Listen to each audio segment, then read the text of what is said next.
तोच आमदार पळत नाही, म्हणून आमदाराने 30 लाख रुपये जर दरवर्षी दिले तर दर 5 वर्षाला 1.5 कोटी रुपये निधी माझ्या दिव्यांग बांधवाला त्यांच्या मतदारसंघात मिळतो. जर 1.5 कोटी जर माझ्या दिव्यांग बांधवाला त्यांच्या मतदारसंघात जर दिव्यांगांना निधी दिला तर आमचा दिव्यांग हा रस्त्यावर भीक मागायची वेळ येणार नाही. पण तो आमदार निधी आपल्याला देत नाही. का देत नाही आमदार निधी?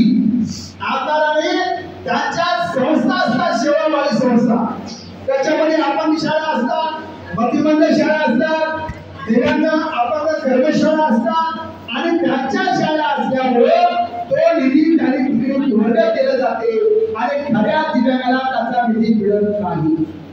म्हणून आम्ही काय करतो, दरवर्षी लक्षणारी सूचनेमध्ये प्रश्न मांडतो, सर्वसामान्य दिव्यांगांना जर निधी दिला तो दिव्यांग हा भीक लागणार नाही, आमदाराला दिव्यांगांना निधी द्यावं ही मागणी आपण सतत शासनाच्या दरबारामध्ये करत असतो. पण निधी देताना आपल्याला जर ते निधी वाटप करताना निधी देत नाही, म्हणून आपल्याला संघटित व्हावं लागते. पण आपण संघर्ष केल्याशिवाय आपल्याला काही मिळत नाही.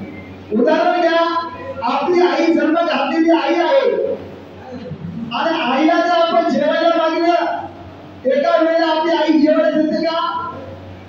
आई आपली जन्म घातलेली आई सुद्धा एका वेळेला जेवण देत नाही.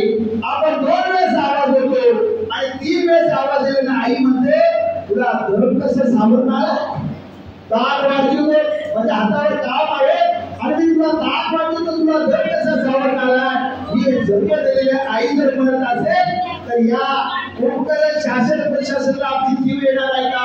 नाही. तुम्ही मला डाबळे साहेब आम्ही किती वेळेस पोहोचायला जावं?